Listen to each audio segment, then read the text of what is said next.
Filipinos innately, we already have the heart, we already have the drive, and we already have the adaptability to find resources where there are none. And so if you're gonna do it, like for me, I remember just thinking like, if you're gonna do it, just do it.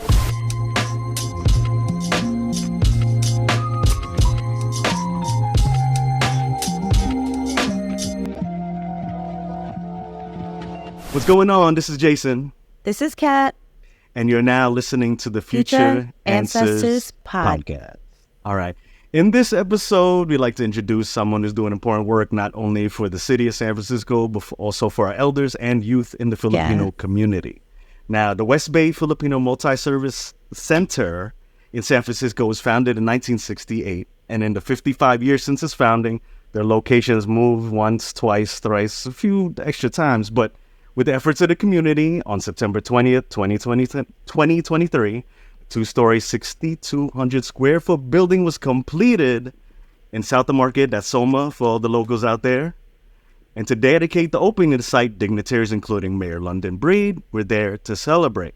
In honor of the event, there was a poignant message said that day, and as follows, I quote, "We wanted to make sure we had a seat at the table, and I'm so happy and honored to say that we not only have a seat, we own the table, we own the kitchen, we own the whole home." So with great pleasure, I'd like to welcome the person behind that quote, Executive Director of the West Bay Filipino Multi-Service Center, Miss Carla Laurel. Welcome. Welcome. What a beautiful introduction. Thank you so much. No, thank you for being with us. Yeah. And congratulations again. That's beautiful. That is huge. That's like a huge thing for, your community, but for, how Filipinos go. If one person does it, we all we're rooting for you too. So, congratulations. All right, so let me get this started. Now, first off, how did you first get involved with working with the West Bay Filipino Multi-Service Center? Yes. And before I even start, thank you both for having me. I think that this podcast is really beautiful. I'm very similar to, I think, what you guys were both sharing. I didn't even know that this podcast existed, but I'm very grateful that there's an opportunity for our people who are really amazing across America and across, different spaces and different platforms of what they're doing to be able to have their story be shared. And so I'm very, very grateful for this opportunity that you're creating and also the visibility that you bring to our people. For me, honestly, it's funny because in the work that we do, sometimes it can feel in the South of Market, there's 100-year history of Filipinos. And there's often this feeling of like, to be about the struggle, you have to be of the struggle. And I'm telling you, I grew up in Santa Clara, which is right by San Jose. So I grew up in the Bay Area. My family we were always middle income. We never struggled. My parents migrated here in the 70s. And so they both came during the era of my dad fleeing the Marcos era. And then similarly, my mom too. And so they just kind of were here, not by choice, and then just figured it out while they were out here. And so fast forward, I ended up going to a lot of Jesuit schools. As I mentioned, I went to Fordham. I also went to USF. And while I was out at USF, I was just, you're trying to figure out what you're going to do. Everyone's like, oh, be a nurse, do this, do that. And I ended up actually taking economics. It was so random, but I was like, I'm going to study economics. I'm going to be different. And at the school, there was a service learning course you had to take. And so mine happened to be learning about the Filipino neighborhood in San Francisco. And I remember in usual, college style and how I am, I procrastinated and I waited till the very last second to get my hours in. And there was only one organization left, I think, that didn't have any spaces that were filled, and it was called West Bay Filipino Multi-Service Center. And I remember the very day, and I'm going to talk about it very exactly because it was so funny. I remember the very day I was about to do hours there. If you guys are familiar, USF is kind of closer to the inner Richmond. It's in the avenues. And so downtown is where the South of Market is. They got it from similar to Soho. So they call it Soma because it's South of Market. Oh, okay. Right. So they called it South of Market. And so I was on my way there, and I'm, like I said, I'm still from the suburbs. So I'm from San Jose, so I was going to drive there. I was like, I'm going to drive. I'm not going to go through the TL. That's dangerous. I'm going to get over it. And I remember going outside of my dorms and looking, and my car wasn't there, and it had got towed. And it had got towed like 2 blocks from West Bay. So I was like, oh, gosh, now I got to take the bus. So I head over there. I end up getting my car from the tow place and like parking and going into West Bay. And I'm going to tell you, like, that day, like, literally changed. It was probably February of 2007. This is like so long ago. And I remember opening the door, and at that time they were at the space that we still have access to, but it's like a 1,500 square foot room in an affordable housing unit. The affordable housing unit was named after one of our former executive directors, Ed Delacruz. May he rest in peace. He passed while he was a director in the 90s, had a heart attack. But they named the building in his honor because of the advocacy he did to make sure that Filipinos had a place in their neighborhood. So almost 90% of the people that live there are Filipino, and still to this day, which is so beautiful. So I remember coming in, and West Bay's been around for a long time, but this was a part of West Bay's history where they really didn't have any funding. And I opened the door, and there was just like 50 kids who looked like we, who were like, like, and just so happy.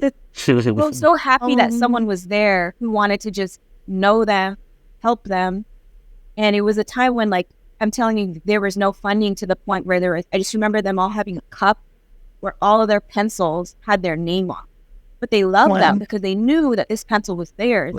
And that was a really long story, but it was only just to show, though, that, like, I didn't realize, like, in my growing up in the suburbs, being Filipino, I've always had a large Filipino extended family, that there were Filipinos in San Francisco, like, in our community, that were still struggling, that were, like, living in this beautiful neighborhood, that were living in this beautiful city around gang violence and homelessness and drug abuse, and still wanted to do well, but, like, they came from a different way of immigration. So they literally live in the alleys, and they're not talked about, and no one knows that they're here. But it, like, that day, like, literally changed my life. And so that's how I got introduced to them, or initially as a volunteer. Later on, started tutoring in the after school program, helped them build out, like, a college prep program, and then kept leaving. And then eventually, I mean, to talk about it is a little more, but eventually was like, you know, this is the place that I know I really care about. And I've seen this community in so many ways have people come in and out of their lives, because always just, especially, like I said, the nonprofit work and being about the struggle and having to be with the struggle, like, a lot of the workers struggle too. And I just knew that, like, if I were gonna take this on, I would go all in, but I would also need to make sure that myself, and the staff that I eventually built up also could take care of ourselves first. And so it took a long journey for me to finally get to that space, but that's essentially how I was introduced to West Bay. Wow, that's awesome. I mean, I love that you saw a need and you went for it. That's beautiful. And you're still there. Yeah. That's awesome. So, why do you think it took so long for you guys to find a permanent home? Yeah, I mean, like I said, it's hard. First of all, in San Francisco, and I don't know how much you guys know about the South of Market neighborhood, but there's 11 districts in San Francisco, and South of Market is in District 6. The South of Market neighborhood in particular experiences the most amount of development. I think similar to, like, you guys out there in New York, our particular neighborhood, though, there's also the notion that there's no families, seniors, or people that live here, when in fact there are so many, especially in the South of Market. So we also have the least amount of open space, but the most amount of the development that comes. When the tech companies came, and that was a whole thing pre-pandemic, it was all in our neighborhood, right? And so that's always been a reality. And so it's been difficult to be able to find a space, because everything, honestly, is hella expensive. It's so expensive. Wow. And I think we've always just operated from a mentality too of just rent, or make use of the space that you have. When I started, they were in that 1,500 square foot space. And I think part of the beauty of Filipino culture is everyone's so intergenerational. that it worked, that everyone was on top of each other, right? Nobody cared. Like, oh, it's fine. Seniors are over there. Moms are doing dance here. We'll just sit and watch. And in the same way too, a lot of them live in like single room occupancies. A lot of them live in small apartments. So to them, it was like just enforced with how the family dynamic is. But I think in general, it's like, I got the idea. There's another organization, because we weren't the first. There was another organization who we work and collaborate heavily with. They bought their building in 2014. And I remember having that thought of like, why don't we try to aspire to buy a building? Like, we deserve a building. We have 100-year history in this community. Our organization's been around for half a century. Our people deserve it. And saying it is so much different, obviously, than doing it. So, like, I knew that I wanted to do it when I started as director. That was like 6 years ago. But I had no idea, like, what it would take to do it. And so it was just kind of like I think, the beauty of our culture and like how us Filipino people are. We're really resourceful. You don't know how to do it. You find somebody who knows how to do it and just keep building on those connections because, I mean, I'll tell you, we don't have a lot. Like, we're still a very small organization. Our budget's like just over $1 million. But what we're able to do, though, is like we find people that know how to do it. And then essentially just show them our kids and our seniors and make them understand and fall in love with why they need to do this. I love that. And some very important work. Yeah.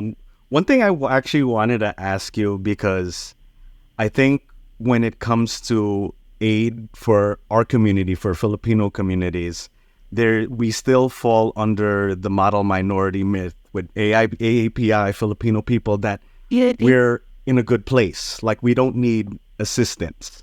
So why is it crucial to address, our concerns, especially when including newly arrived families like immigrant Filipino families, especially in the light of media that focus on crime in San Francisco more than helping, the community? Yeah. I mean, in every way that you guys have this podcast that exists, like, our people matter. And our history is so completely different than any other Asian American. And it's interesting because we are a part of a lot of Asian American alliances to get our work done while we're out here. But at the same time, like, our cause and our plight is completely different. And how we go about doing things is completely different. And what's even more sometimes challenging is how we can get lumped in with all of them when we're trying to advocate for stuff. When at the end, like, especially in San Francisco, the struggles of Filipinos here are far different. Like, the majority that come here that are in these neighborhoods came in the 90s and even more recently, where they are domestic workers, where they are the people cleaning all of these hotels here. They're the nannies, they're the parking lot attendants. They're all of those jobs, but they're also from well-esteemed jobs back in the Philippines too, right? And so their kids have the same aspirations and they deserve to have the same things happen for them. But at the same time, like, I think the struggle that I've seen, and this is kind of going off similar to what you were asking, but the struggle I've seen, at least in our community, is because we have been so adaptable and because we know how to, like, make things happen anywhere we go, we also, how it sounds like Moana, but like, we shapeshift really easily. And sometimes, you know what I mean? Our community does this, but sometimes it almost makes us like a little bit unseen, but also have a bit of identity crisis in how we do things. And I say this because in the Filipino community and even the nonprofit work out here, it's hard and it's tough. And the beautiful introduction you gave, and I say this candidly and honestly, some people believe, like I said, to be about the struggle, you have to struggle. And so it's all the different, like, extremes of, like, the Andres Bonifacio way of doing things versus, like, the Jose Rizal way of doing things. And so it's a struggle when we're all, like, have to remember, but we're all trying to advance the community together. So it doesn't matter, like, that you want to do it in this take down us versus them way, where I have the mayor come out, right, to do this and get the support in this way. But all of it is needed to move us forward. And so we're all in it together. But sometimes I think that can be, even within our own community, an issue. Yeah, for sure. Mhm. Yeah, I've definitely seen that as well. Yeah. So providing multiple services to the Filipino community is no small feat. So could you share some of the other programs you're currently offering?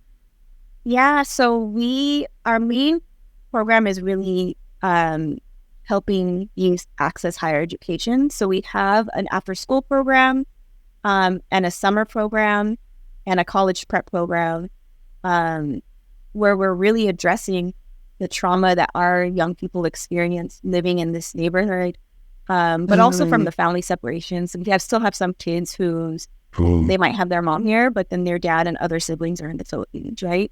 But we also live in a neighborhood too where, as San Francisco is changing, it's not just Filipino youth. So we want to make sure that all kids that are underserved, underrepresented, recent immigrant, or not, have a sense of belonging and know that this is a safe space for them, while still, of course, infusing our Filipino values and remembering where we came from, right? So there's all of that we amazing. Try to make sure that we do. So on top of that, we do a lot of workshops for their parents on financial literacy, helping them with have access to affordable housing, and also just be able to have a savings account, right? Plan for the future and think past this neighborhood. We have a really flourishing dance group that the moms have, just because that's just what they find joy doing. And so that's been really nice and exciting. I think they're actually dancing too we have the Chase Center out here where the Warriors play. So they're going to be dancing over the holidays there. Wow. And then in general, and then we also have a senior program where we do food distribution and wellness workshops with them. And when the pandemic happened to now, we started doing this wraparound service of mental health. And so we recognize the challenge our staff faced, but also the kids and families. So we built out a mental health program where we give our staff, community members, anyone who needs it, access to therapies. We have, I think, 7 therapists right now, 3 of which that are Filipino, 1 that's Latino. We have 1 Middle Eastern. We want to make sure that they really capture the community that we're serving, but also give it free of charge. So access to the community whenever they need it, because we recognize the challenges that they face are a lot. And especially post-pandemic, when our families didn't get to shelter in place, they were in jobs that forced them to have to work every day. And our kids continue to come to our program because they don't have the means to do schoolwork at home. They don't have Wi-Fi. They don't have their own room. So just making sure that we take care of them in that way. So our biggest program is, I think, the mental health that wraps around everything. But yes, we offer services to our young people and the parents and the seniors. That's beautiful. That is so needed. Especially that alone therapy, is we don't want therapy in our community. That that might be the way to get them involved. Hey, you don't have to worry about that financial end of it, or having them just there. Yeah, I totally agree. Now, real quick. Wait, what's up? Sorry, Go ahead. I was just gonna say, and also you're normalizing therapy, which is important, because there's this taboo about therapy that exists that shouldn't. We need it, so and the fact that you already you took away needing to pay for it. Yep. That's a beautiful thing that you're doing. Thank you. No, thank you. That's awesome. So in a related note, because of those different cultural separations, can you explain how your cultural traditions are incorporated in your organization, from maybe programming or to the overall approach versus traditional American social work? Yeah, so I would say more specifically in the mental health realm, like I said, we give access to families to have Filipino therapists. So we have Filipino therapists that speak Tagalog, that know the culture, that are able to connect with the families, that kind of take away that stigma naturally, because here you are already looking like us. You know our language, you understand sort of some of my cultural reservations with therapy, and you're willing to support me, right? And so there's that.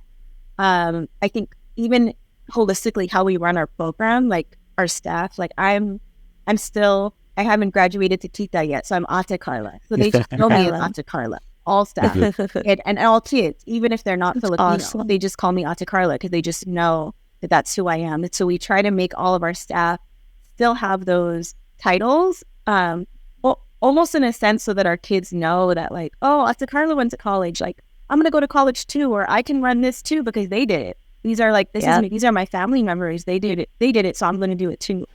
And so that's been a big part of our program. In the new space we're at, we created a lot of the rooms with the intention of bringing folks together. So in the old space, we were all on top of each other. So it was very easy to have intergenerational programming, but we intentionally made like a barangay room. So that has a full service kitchen right by it so that when we are doing activities and the parents are coming, there is still that sense of community and that everyone's eating together, right? And that everyone is also still in community together.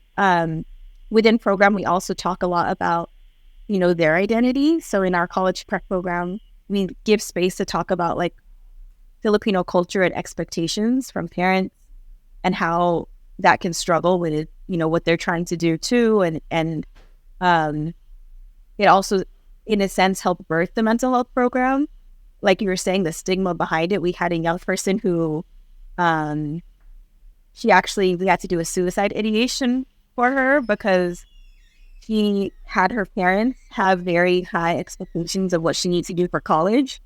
And she didn't want to do it. And her parents didn't understand. And then once we did that, it really opened up her mom's eyes to like, okay, maybe she does need mental health support. And maybe this is the way that's going to help her. And maybe I need to like understand that she just can't like pray more and it's going to go away. Right. Like, so those, but definitely small ways we try to infuse in program. We teach them to, we did a community leader project. We do a lot of project-based learnings, and then we taught the kids about like, Larry Itliong, Philip Veracruz from the farm workers movement, right? So we try to just make it normal. And so in December too, and it's cool also just being in the Bay and being in San Francisco where there are other Filipino organizations. We have like a festival coming up. Filipino American History Month is like a big celebration for everybody, and it's normalized. Will be made too. That's awesome. Oh, sorry, I was having like some issues with my headphones. No, we're okay, sorry. So, what's the biggest hurdle you've had to overcome as the executive director? That's a good question. I think sometimes, honestly, just for me, it's like, I'm the type of person, it's more within myself, I would say. So I think I'm the type of person who naturally I've always just cared. And so I'm very grateful that I'm privileged to do the work that I do. But it still can get very difficult in like the society we live in and how you have to ask for money, right? To make this organization run. How you have to get about getting things done is very like uncharacteristic of like who I am as a person. I just want all the kids to be taken care of, and I just want it to be like, can't you just see? Can't you just fall in love? Can't you just know? You know what I mean? Yeah. But sometimes I think for me the biggest hurdle is remembering that like I'm not speaking up for myself. I'm speaking for a community, and like remembering the privilege that I have to do this work, but to also help represent them. And if I'm going to do that, I have to speak up. Okay? And I have to be able to advocate to the fullest for them because they deserve it. And that makes it a little bit easier. But it's been a hurdle, I think, because sometimes there's always those uncomfortable conversations. There's always those moments where you have to fight for the funding that you need or prove to the city why buying us a building is important or why we need it. But at the same time, even though it's difficult, it's also the part of my job that like fuels me, right? Yeah. Yeah. Sonny, I'm the same way. Like I'm better at fighting for others than fighting for myself. I've always been that way. Like if I need something, I'm like, but if someone else needs something, I'm like, that's not right. It's so much easier. I don't know what that is. Is that like a Filipino thing or just, what do you guys think? I think so. Yeah. Yeah, that's that Filipino humility where you're like, you're not being like mayabang about yourself, but if it's for someone, you can go off on somebody because it's on behalf of somebody else. No, that is cultural. That is definitely cultural. Oh, man. Well, she be fighting for me too, so I'm like, and then I'm more like trying to be timid, and then so I appreciate that. Yeah.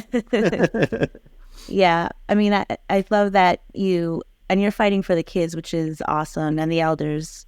So that's so admirable, and I'm proud of you because you're coming out of your comfort zone, so you can do something for other generations. Hold on one second. Is our sound okay? Do you need me to stop? No. Your sound is fine. Okay. Sorry. Right. This is the most this is the most we've had, by the way. I'm like, what is going on? All right. It's your Yeah. So we speak about big hurdles, and we recognize that not everybody can be helped. But can you share a specific instance when your organization had a positive, meaningful impact? In helping others, or just in sport or positive? Yeah, just in general. Like, was there anything that you like, maybe like a highlight where you saw something good happen? Because I know a lot of people focus on the negative, but we wanted to see something positive. What's something positive you think that happened during your tenure with the organization? I mean, there's obviously how you guys heard about us with the building was really, really phenomenal. But honestly, the first thing that came to mind was the pandemic. I think when the pandemic came, what I appreciated so deeply about my staff and the community that we served is how quickly we were able to pivot and make sure that our community was taken care of. So, like I said, like a lot of other organizations, even like everyone was scared, and rightfully so, but our kids live at single room occupancies. They have bunk beds where they're sharing it sometimes with their parents. And then Lola and Lola are sleeping on the couch. Like, it's everyone's in these same small spaces. And so when the pandemic hit, we realized our community is going to need a lot more support. Our seniors that are here, some of them are widows of World War II veterans. Some of them are living on their own. They came from a wave of generation where they're here by themselves. They need to get food. And we were able to mobilize very quickly to work with the food bank out here, to work with our funders with the city, that help DCYF, that help with our youth programming, to make sure that we very quickly got Wi-Fi in spaces where kids could do work, but also we're able to wrap. It was the one time I feel like a lot of the organizations that we typically like don't work together. And we're able to gather a lot of organizations and over 100 volunteers to deliver food to these seniors weekly, just to make sure they have food. And to our kids, just to do wellness checks to make sure they're okay. And as soon, literally, as it happened, we needed to set up out here in San Francisco. They call them community hubs. So we set up community hubs in our tiny space. We also borrowed space from the rec center and collaborated with the other organization.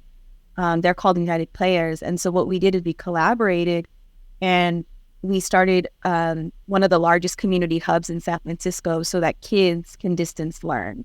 And they were all in separate pods. They couldn't interact with the other pods, but they were just there together with their computers and followed all that protocol. But I think that was one of the most beautiful things that I've ever seen that we've been able to do, because we just saw kids still be able to be kids, even though we had kindergartners that were experiencing school for the first time, like on a laptop. We were like, school's not for me. And like going through, all of the emotional trauma of the pandemic, but through the lens of like our community, right? Who's a lot more under-resourced, and just being there for each other was really, really. Yeah, that's beautiful. I'm happy to hear that everyone came together. Yes. That's awesome. Really? So as the oldest nonprofit in Northern California, the West Bay Multi-Service Center carries a significant legacy. What drives your motivation to sustain this work? Yeah, I think it sounds so Filipino, but like it comes with we laugh because it's funny, but like it's never been about me. 1,000,000%. I've always said that. Like I'm so proud to represent this organization and to do work on behalf of its people. But like, it's never been about me, and it's always been about the next 15 years to come, and for the kids and the seniors, or for the kids when they become seniors, to know that this community center is there. This is their home forever. Like, they can continue to come here, they can continue to utilize it, but even if they want to succeed and come out of the community and live somewhere else to do whatever they want, that's an option too. But I just want them to know that, like, I want West Bay to always forever have a legacy of knowing that, like, displacement and gentrification can happen, but you have a home here forever. And that's always, that's like always been at the heart of it. I love that. Wow. Still kind of foreign to me, because like I can't even like fathom something like that over here, because we just didn't have the community together like that to even have that possible. So it's kind of like mind-blowing in a way to like even think that, you know, even though you've obviously had struggles along the way, that you at least have the community there, and that we're very appreciative of what you're doing. But I'm like, it's still crazy to even like thinking about it. So with that in mind, what advice would you give to Filipinos who would want to start an organization similar to yours? I mean, honestly, just if you Filipinos innately, we already have the heart, we already have the drive, and we already have the adaptability to find resources where there are none. And so if you're gonna do it, like for me, I remember just thinking, like, if you're gonna do it, just do it, and just know that like it's also okay to make sure that you're okay first. Advocate for yourself. And I say that because like I said, I started with this organization 16 years ago, but it always had like no budget. And I knew when I did it, I have bills to pay, right? So if I'm going to do it, I can't struggle too, because I'm just going to be a disservice to the community that I'm serving. So how do I make sure first that I can sustain myself, and then also try to be resourceful, but also very like clear on what it is that we're trying to do. Have a very clear like mission of what your organization is doing and how you want to get things done, and then just be also adaptable. I mean, all the things that we naturally are, right? Yeah. And so I think that's honestly been the biggest thing for me. And like, I think everyone comes from a different way of how they operate. Like I said, there's hella Filipino organizations, especially out here in the Bay. But I think what's worked for me, and I can only speak for myself, is I operate off of a mentality that like people that are in other positions that don't know the Filipino community that can be potentially big donors, they might not actually know the impact that they're making when they're developing it, right? They might not know the impact that they're making, or how they operate in like even the tech companies. They don't know that we even exist. But it's easy to be like, everyone's the enemy, right? And so we have to figure this out on our own. But I learned really early on, and it was very important to me to just be like, no, I'm actually going to try a different approach, and I'm just going to introduce them to this community, let them realize how amazing and like lovable and great we are, and you're a part of our community too, but we just need a little bit more help. And so as we just keep inviting them to more and more events and seeing what it is that you do, they buy into it. And how can you not, right? So it's like, it's really just how you go about doing things. And I feel like I come from a space of like, it really isn't us versus them. We're all in this community together, but like, I want to do this collaboratively and for the long term. And if you're going to be a part of this community, then you have to know about this part of the community too. And I want you to invest in this part of the community too. I love, that's awesome. I'm laughing. I'm kind of like, from what she's saying, it's like, yo, you're going to love us. Period. I'm like cracking up, but it's the same thing. I'm like if you bring in your family, I'm like, you don't know, you're gonna love us. And it's like, I feel it. Yes. I love that. Oh, man. So I have a couple questions, but first question, you mentioned legacy earlier. You said West Bay's legacy. What is your legacy as Carla Corral? Like, what do you hope the next generation will get from you, generations to come? That's a great question. I think for me, my intention and purpose on this earth has always, I'm a very spiritual person, so I just want to serve and make this world a better place than when I like left it. You know what I mean? I just want to make sure that people know that you don't have to just, and we're blessed, right, because of our parents and our ancestors to be in a position where I can do work where I'm serving others, right, where I'm helping, like the actual fruits of my labor and the product that I see, you could see in the people. And so the legacy I want to leave is like really just letting all the younger generations know that like you're amazing and that our identity is perfect already as it is. Continue learning about yourself and knowing who you are, and however you make your imprint on the world, like just make sure that you could help someone else too, not just you. But don't forget who you are. Just know who you are. Always know who you are. I love that. And one more question I had. Well, I have two more. Sorry.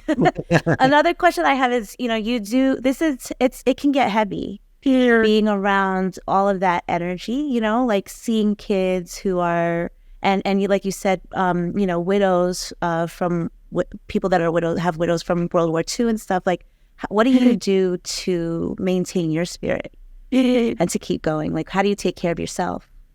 Yeah, I think the most inspiring thing is just to see the level of resilience that all of them have despite their circumstances. So I think above and beyond anything, that's like a humbling experience of like whatever I'm going through. Sheesh, like, why am I complaining, right? And I think also very Filipino, all the Filipino things that we can have a conversation about.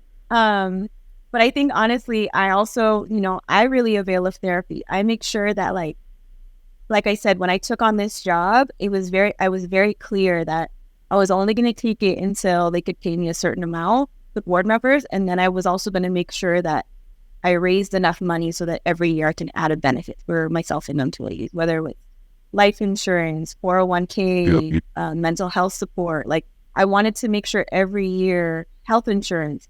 So all of my staff, like full health coverage. I wanted to make sure there was no barrier. And every year I added something so that I knew that I wasn't like struggling. And I also set that example too, like, to the community that like you can do this work, but you don't have to struggle, right? And it doesn't have to be that way. It really doesn't have to be that way. So that was really important for me, and that's why I take care of myself. I also I love like just getting away all at the same time. I just do like little things on my own. Like I'll try to make sure I get in like a massage every now and then. I run. Perfect. You know what? As long as you're taking care of yourself. I run so I started getting into running just because it helps. Once you get into, as you know, like the work that we do here, it's heavy. And so when I come in, it kind of helps clear my mind.